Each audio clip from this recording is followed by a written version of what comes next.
A gente tem que falar sobre corrupção, por exemplo. Até a impressão que a gente tem é que o Brasil é um dos países mais corruptos do mundo. Eu não sei se é de fato, Não, né? não. Se é endêmico, assim, igual dizem.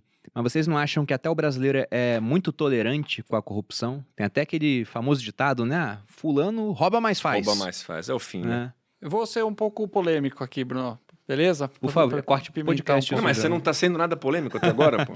Porque eu não sou político, eu posso falar o que eu bem entender que corrupção existe, claro, é um problema. Eu diria que, pelo que eu converso com pessoas de outros países, rankings de rankings internacionais, a gente está na média. Nem tão Até limpo. nisso, né? Sim, nem tão limpo quanto a Finlândia, nem tão corrupto quanto Venezuela e uma série de países aí falidos. E a corrupção, existe um mito no Brasil de que a corrupção é o problema número 1. No pódio dos 3 problemas do Brasil, na minha opinião, que eu tenho estudado, observado, certamente a corrupção está no pódio, em terceiro, mas o problema número 1 do Brasil são os privilégios. Porque, assim, e o privilégio número 1 e o desperdício e incompetência número 2. Já vi aquela frase, a corrupção leva os 2, 3% lá. A incompetência leva os 100%. O nível de gasto que tem com altas pensões, com penduricalhos, com precatório de pessoal entrando no judiciário, conseguindo uma boquinha, uma verbinha daqui, e cabide de emprego de gente... Eu estava conversando com o pessoal do Ministério da Economia, eles têm um gasto... É que eu vejo isso também como corrupção, eu acho. Não, mas calma, vamos separar. Por exemplo, o pessoal do Ministério da Economia me passou um número, tem 8 milhões de reais por mês... Alguma coisa assim, o governo federal gasta 8 milhões de reais por mês com ascensoristas, que não tem função mais. Que é o cara do elevador. É o cara do... Ninguém nem sabe, mas ascensorista, sabe o que é isso? É o cara que sobe e É o desce cara você que no acerta elevador. o botão. Qual andar seu vai, senhor? Ah, vou no segundo. Existem carreiras que são obsoletas. Não tem nem mais botão no elevador. Não Aqui tem nem no botão. do escritório não tem. Então é 8 milhões de ascensorista, mais um tanto de datilógrafo, mais operador de telex, que você legalmente você não pode mudar a função do cara. Então você não pode demitir porque tem estabilidade. Você não pode mudar a função do cara, você não tem onde colocar o cara, ele fica em casa recebendo para ficar em casa. Isso não é corrupção, isso está na lei. O juiz que consegue auxílio disso, abono daquilo, não sei o quê, e ganha 100 mil reais por mês, o juiz que ganha o triplo do teto constitucional, não é corrupção. É tudo legalizado, brechas e privilégios. São jeitinhos, como eu mencionei, é a gangue trabalhando para a gangue. E se esse cara faz algo de errado, ele é aposentado compulsoriamente. Como, por exemplo, aquela juíza no Pará, que deixou a menina... um mês lá na cadeia com homens, estuprada diariamente, ela teve a terrível punição de ser aposentada compulsoriamente. Então ela vai ficar em casa recebendo salário pago por nós. Temos esperança, porque na reforma administrativa agora a gente aprovou na comissão acabar com a aposentadoria compulsória como forma de punição. Tomara que isso passe e vá até o final. Você acha que vai passar? Eu acho que vai. Passou na comissão, tudo passou na comissão. Acabar com a aposentadoria como punição. Fim de férias maiores que 30 dias. Quem pensou nisso de aposentadoria como punição? Que desgraça! Ih, faltou luz aí ou tá normal? Rapaz, falou em fim de aposentadoria como punição, Ministério Público, cortaram a luz. Golaço isso aí. Então isso passou, eu acho que isso vai. Então é fim de aposentadoria como punição, fim de férias maiores que 30 dias, porque tinha cabra que tinha férias de 60, 90 dias, a avaliação de desempenho periódica séria para poder premiar os bons servidores e punir, por exemplo, demitir os maus servidores. Alguma coisa tem esperança, né, Lê? Excelente. A reforma administrativa é um grande ponto de esperança. Mas todas essas coisas que eu listei não é corrupção. A inoperância do setor público. Imagina, o meu sócio, Renato... Eu acho que isso ainda é pior que corrupção, porque isso é legal, né? A corrupção, o cara tá fazendo algo de errado, ele pode ser punido. Aí não, tá tudo lá. É a gangue, é a quadrilha. E tem muitos órgãos de controle. Então, o Renato Feder, meu sócio, na Multilaser, ele saiu da linha empresarial e se tornou secretário de Educação no Paraná. É um cara muito idealista, queria trabalhar pelas crianças do Paraná. E ele foi pro governo, tá lá com 1 milhão de alunos fazendo um trabalho excepcional, já subiu bastante o Paraná no ranking de educação. Um cara top.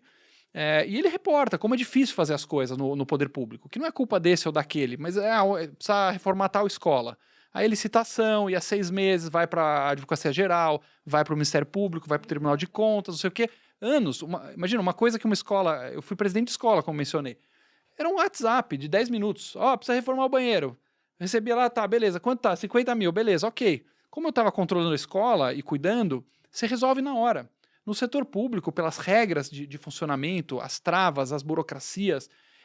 Então, é praticamente impossível fazer qualquer coisa sair no setor público num prazo razoável. Não acontece. E por mais que muitos servidores estejam heroicamente lá lutando para fazer sair, e o que acontece é o contrário. Se o servidor infringir, qualquer uma das milhares de regras e minúcias, Sobra ele vai pra ser ele. processado na pessoa física. Então você fala às vezes, pô, Não, o o cara... Bruno foi militar, né? Então o Bruno sabe disso também. Eu vou fazer uns comentários Ah, depois. Não, perfeito. Eu vou querer saber, o pessoal morre de medo. Então existe um outro fenômeno que, por um lado, você fala, pô, corrupção, o cara vai lá roubar. O outro, o contraponto disso é o que o pessoal chama o apagão da caneta. O apagão da caneta. Eu sou servidor público, eu tenho a caneta aqui, e eu posso assinar, eu posso me movimentar, eu posso fazer qualquer ordem para o Estado fazer alguma coisa. E eu tenho pavor de fazer qualquer coisa, porque qualquer minúcia que você fizer errado, tudo que você fizer de certo, ninguém está nem aí, porque não tem premiação, não tem bônus, você vai ser promovido igual todo mundo por tempo de casa, então você não tem incentivo, e se você fizer 1 milímetro errado, você toma um processo na física e perde seus bens. Pensa num secretário de Estado, né? Só não para faz nada. um exemplo claro. Secretário de Estado de Minas Gerais, né? O Estado está indo bem, governador Zema, né? Dando exemplo, cortando. O cara ganha R$7 mil. Secretário de Estado de Minas Gerais ganha R$7 mil. Como é que você vai atrair um cara da iniciativa privada, um cara bom, um cara que vai tomar risco, para assinar um monte de despesa, ser ordenador de despesa, com um MP na cola dele e às vezes até ideológico? Rapaz, o cara responde, pode fazer tudo certo, vai responder processo o resto da vida dele. E aí, o que acontece? Quem que é o MP? O MP Ministério Público. é o Ministério Público. É o que vai para cima do prefeito, dos secretários.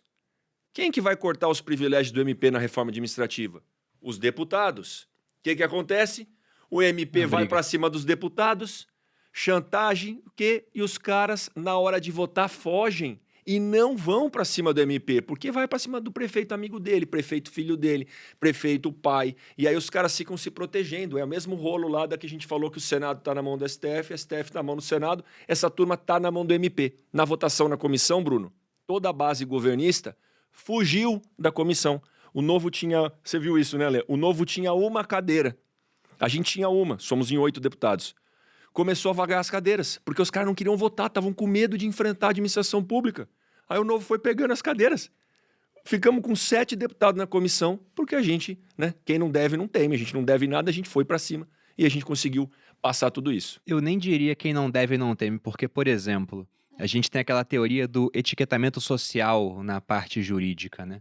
Então você vai e enfrenta. O Ministério Público é até um quarto poder, a gente pode dizer assim, né? Porque ele fiscaliza. Ele é totalmente autônomo. Você vai lá, enfrenta e sofre um processo. É só um processo, estão averiguando as coisas. Mas para muita gente, ó, tem um processo, tem algo aí. Então, esse cara, ele tem a perder no final das contas. E sobre essa questão dos incentivos no setor público, eu era militar, eu fui primeiro da minha turma de academia na minha especialidade de artilharia. Eu fiz a AMAN em 2010. E no Exército, você tem exatamente isso. Você pode trabalhar muito e você vai ganhar igual o cara que trabalha quase nada e às vezes está em casa porque ele conseguiu forjar um problema de saúde muitas vezes, ele vai estar ganhando igual. E dentro disso, vamos imaginar que tem o cara que ele realmente quer trabalhar, ele quer fazer as coisas. Só que ele vai enfrentar uma série de burocracias para isso e muitas vezes, no afã de querer fazer as coisas, ele pode acabar fazendo algo errado. Ele vai ser responsabilizado depois. Mas o que eu penso nessa questão do gasto público também é uma outra ideia do Milton Friedman, que ele falava sobre as 4 formas de gastar dinheiro. E se enquadra nisso, do uso do recurso público. Que é uma pessoa gastando o dinheiro que ela ganha com ela mesma, então como o dinheiro é dela e ela que vai usar o que ela está gastando no final, ela se preocupa muito, tanto com custo quanto com benefício. Tem a pessoa que ela vai pegar o dinheiro que ela ganha para gastar com os outros, ela tende a se preocupar, né? Lógico que há exceções, mais com custo do que com benefício, ainda mais se os outros forem pessoas que ela nem conhece.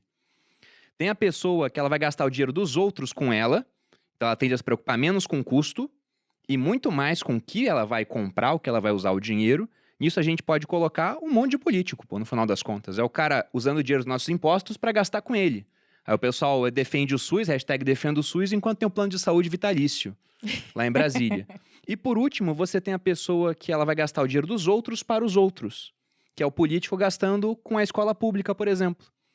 E aí você tem lá o funcionário estadual da escola pública que ele fala, não, vou gastar direito aqui. Ele vai e consegue fazer uma licitação e compra 10 mil canetas pelo menor preço. Só que o menor preço da licitação, o cara botou lá um preço que ele não consegue entregar. De, digamos, 5 centavos a caneta. 5 centavos você não compra mais nada no Brasil hoje. Com 5 centavos. Eu não vi mais uma moeda de 5 centavos. Tem muito tempo que eu não vejo. De 1 centavo, então, nem se fala. E aí o cara chega lá e fala, olha, te vendi 10 mil canetas por 5 centavos, mas olha, não tem como te entregar 10 mil canetas. Só posso te entregar 1.000. Então no final o cara tá te cobrando 50 centavos a caneta. Aí se essa pessoa fala não, aí a escola fica sem caneta por 6 meses até vir uma outra licitação. Se ela fala sim, ela não levou R$1, mas ela cometeu um crime. Porque afinal ela tá usando mal o recurso público, no final das contas. Então é uma situação muito complicada. A parte de licitação é feita até para que o Estado compre bem, mas o que está escrito é diferente do que acontece na prática, né? Infelizmente.